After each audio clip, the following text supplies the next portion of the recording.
Hi, everybody. Well, I'm back in real time. Thanks for letting me get away for a few days with our pre-recorded, recycled messages. I'm just a teacher at heart. I think that repeat. I don't know that recycled is bad necessarily. I think that there's still some messages there for us, right? You can tell that I'm back from vacation because I have a new hat. New Hampshire, where I went, had a wonderful time with families, and it was just a perfect little getaway for 4 or 5 days. And now I'm back. I'm off to New Jersey to do some consulting this next weekend, but should not interfere with prayerful pause with a pastor. So I've had a lot of time to think, and there's a lot going on that's really upsetting and discouraging in the world. Yes, and I have some new artwork. You've probably seen this in the background before. This is by the same photographer, the same artist. And I just can't read his name to tell you what it is. But I went back to the same store and bought another in this sequence, and so is this one. They both speak to me. I also have one of rocks, like a cairn of rocks. I'm not sure where that one is right now. Don't you love it when you find local art? Anyway, there's a lot to talk about. A lot has gone on this week. Of course, the new infrastructure bill was passed into law. I think that's going to be very good for our country, regardless of what side you vote on. All you have to do is drive around and see the potholes, or be worried about a bridge collapsing under you, or recognize that our train system is inadequate, or. I mean, go to LaGuardia. There's a lot that needs to be done to keep us in the running in terms of international travel and national and local travel. So I think the infrastructure bill is great, and I'm really heartened and excited about the internet part of that people will have access who don't currently have access. So it's all good. But I want to talk today about restraint.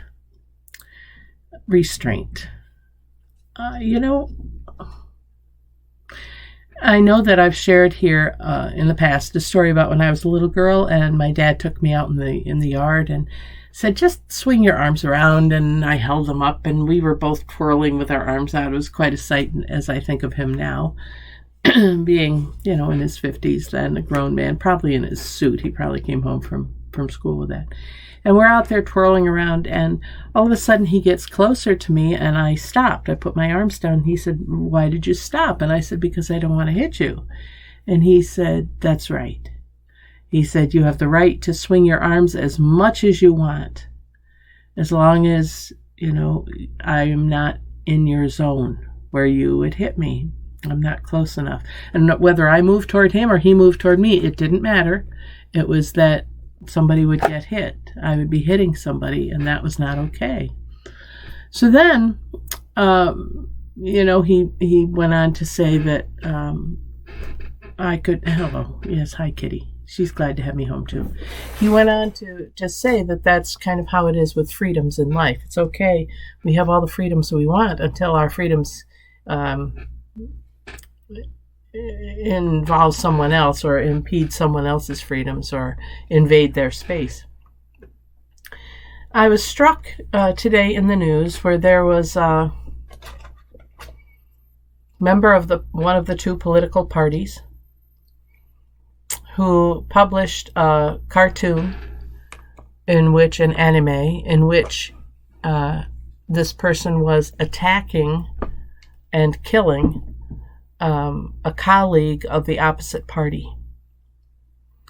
And not one person, not one member of the person who published it, not one member of that party has spoken out against that action. And I remember a time when just speaking ill of one's opposition party could get you censured.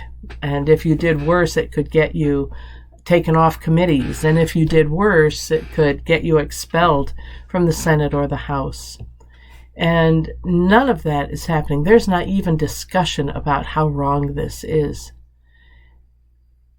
We all know that hate speech leads to hate action. And it's really disgusting to me, especially disgusting, that the person doing it is a white man and the intended victim of it was a woman of color. I mean, it would be wrong, period, but that just amps it up to an infuriating level. And I got to thinking about, well, what is wrong with people, and why don't other people think these things are wrong? And if they do think they're wrong, why are we not doing anything about it? Many of you probably feel like I do, like, well, what can I do? I mean, yes, it's wrong and I want to change it, and how do I change it? And I don't know the answer to that beyond making our views known.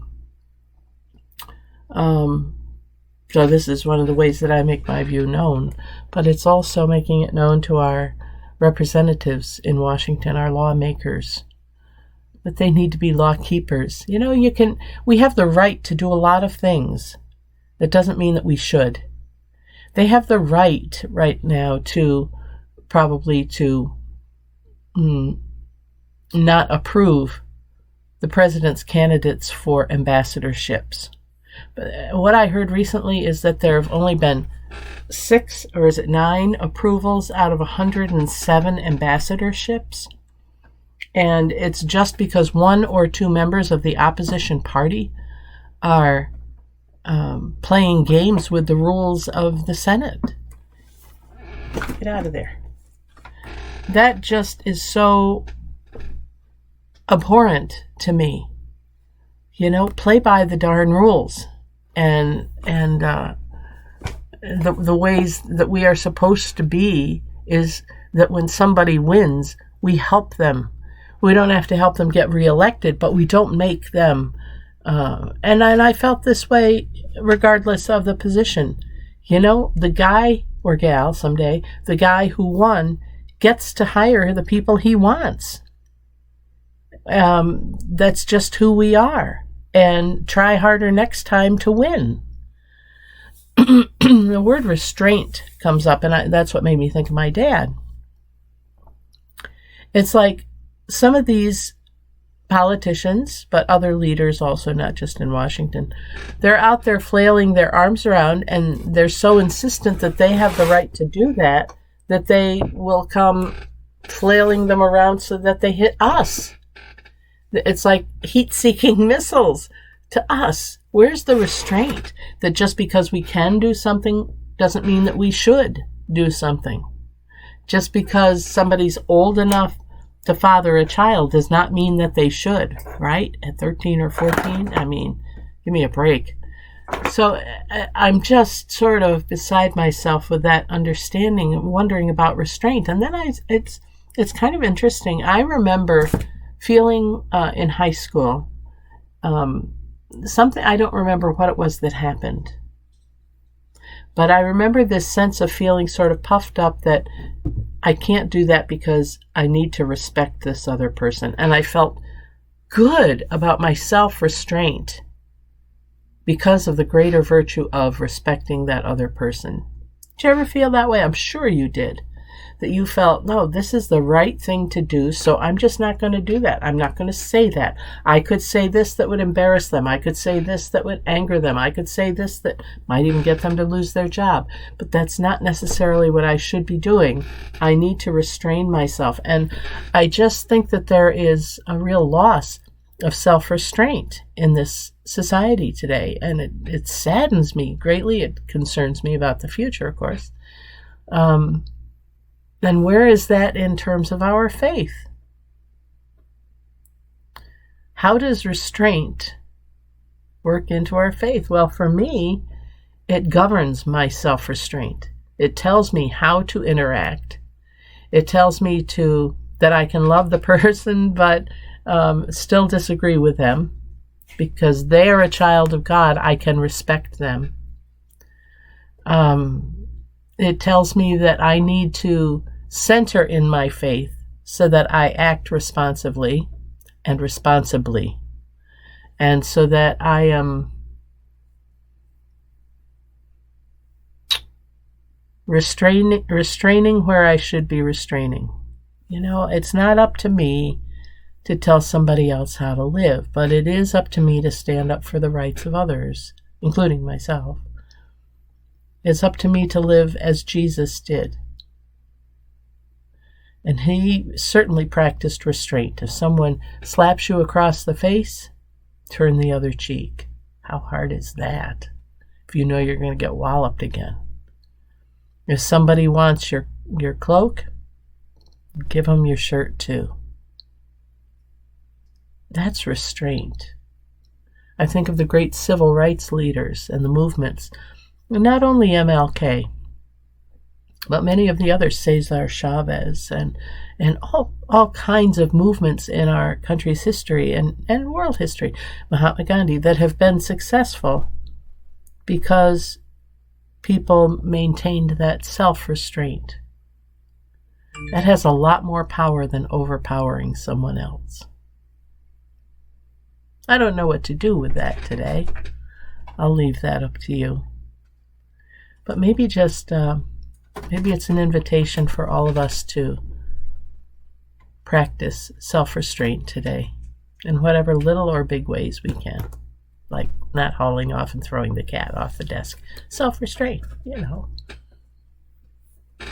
Thanks for joining me for this time to think of something greater than ourselves. Restraining ourselves in honor or respect of the God light in others. I guess that's the message today. I look forward to seeing you back here next time in this prayerful pause with the pastor. I'm Pastor Deb Swift of South Presbyterian Church in Rochester, New York. And until next time, God bless, take care, and bye for now.